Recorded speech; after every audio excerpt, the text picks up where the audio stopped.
Les paraboles racontées aux enfants. Les histoires de Jésus. Patricia Saint-John. Le roi généreux. Que faire pour aller au ciel? Écoutez-moi, dit Jésus, car je vais vous dire comment être prêt pour aller au ciel. Il y avait une fois un bon roi dont le fils allait se marier. Je veux faire la plus merveilleuse fête qui puisse exister pour mon fils, dit le roi. On envoya donc des invitations et on prépara la fête. Le roi envoya alors un serviteur pour aller chercher les invités. Il se rendit tout d'abord dans les maisons proches du palais et frappa aux portes. Seulement personne ne semblait vouloir venir. « Désolé, c'est justement le jour où je dois aller voir mon nouveau champ, dit le premier. « Quel dommage, dit le second. Je viens juste d'acheter des bœufs et il me tarde de m'en occuper. Je serai bienvenu, dit un troisième, mais je viens juste de me marier.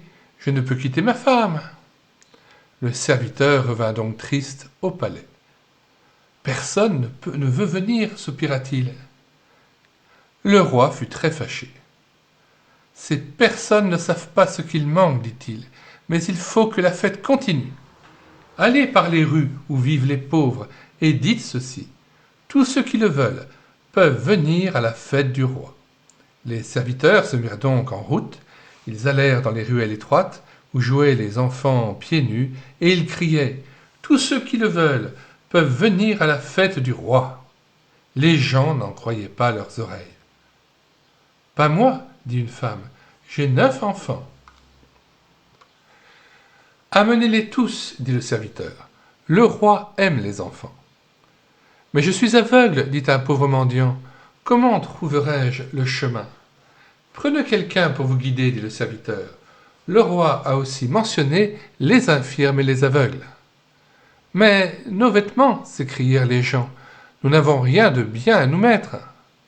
Ne vous inquiétez pas, répondit le serviteur. Le roi possède un magnifique costume pour chacun de vous. Même la personne la mieux habillée ne peut rentrer sans le porter. Ainsi, lorsque le grand jour arriva, les gens de la rue vinrent en foule au palais. Les aveugles étaient accompagnés, on portait les infirmes, tous les enfants étaient là. Ils arrivaient comme ils étaient, avec leurs pauvres vêtements tout en haillons. Mais avant qu'ils n'arrivent au palais, on les prenait à part pour qu'ils se lavent et qu'ils revêtent les beaux costumes de noces. Ils étaient magnifiques. Plus personne n'était intimidé. Mais il y avait un homme insensé. Il se regarda et se dit « Je suis plus propre et mieux habillé que tous les autres. Je n'ai pas besoin d'un vêtement de noces. J'irai comme je suis. » Le portier essaya de l'arrêter, mais cet homme le repoussa et entra. « Mes habits sont bien assez bons comme ça, dit-il. » Plus tard, le roi entra pour accueillir les hôtes. Quelle joie, quel bonheur, jusqu'à ce qu'il remarque soudain l'homme vêtu de ses propres habits. Son visage resplendissant devint triste et sévère. « Comment donc es-tu entré ?» lui dit le roi. L'homme n'avait rien à répondre. « Personne ne doit rentrer sans son habit de noces, lui dit le roi. Il vous faut malheureusement partir. » Et l'homme s'en alla tristement dans les rues sombres. Aucun de nous n'est assez bon pour aller au ciel tel qu'il est. Mais Dieu nous aime et veut vraiment que nous y allions. C'est pourquoi il a envoyé Jésus mourir pour nos péchés.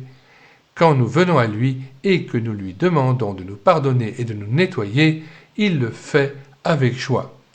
Et bien sûr, nous sommes ensuite accueillis dans la demeure de Dieu. C'est tout à fait comme si Dieu avait donné à chacun de nous un vêtement neuf.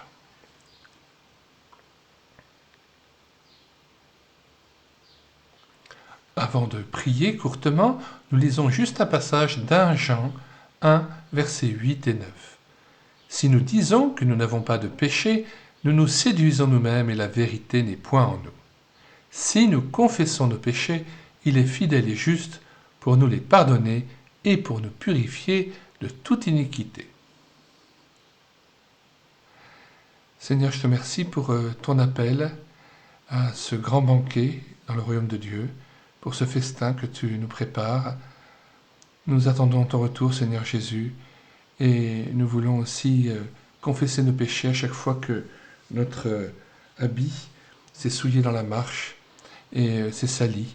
Nous voulons revenir à toi encore et toujours, et sachant que lorsqu'on confesse de nos lèvres nos péchés, tu les purifies, tu nous purifies de toute iniquité par ton sang précieux. Eh bien, Seigneur, nous te louons de ce que tu nous as aimés toute éternité, et nous rentrons dans ton salut, et nous rentrons dans tes voies, nous nous revêtons, Seigneur Jésus, de ce fin-là éclatant et pur, de ces œuvres justes aussi dont tu nous revêts, dans lesquelles tu nous permets de rentrer dans le repos.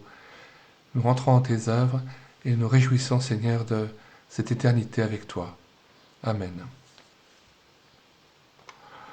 Comme à l'ordinaire, nous signalons que dans les commentaires de cette vidéo, nous avons mis la table des matières de cet ouvrage, mais aussi le lien de téléchargement gratuit de cet ouvrage sur médiathèquechrétienne.fr.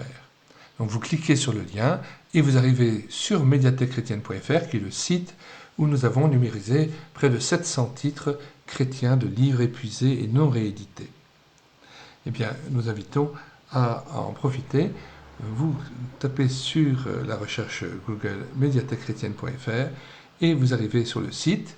Sur la page d'accueil, vous cliquez sur l'onglet Livres, Patricia St. John, et là vous tombez sur tous les ouvrages de Patricia St. John et vous voyez les dizaines d'auteurs et les centaines d'ouvrages que nous avons mis à votre disposition en téléchargement gratuit sans qu'il ait besoin de s'inscrire sur ce site. Il y a donc un accès direct, gratuit et immédiat avec la possibilité d'accéder et de télécharger tout de suite le livre que vous voulez.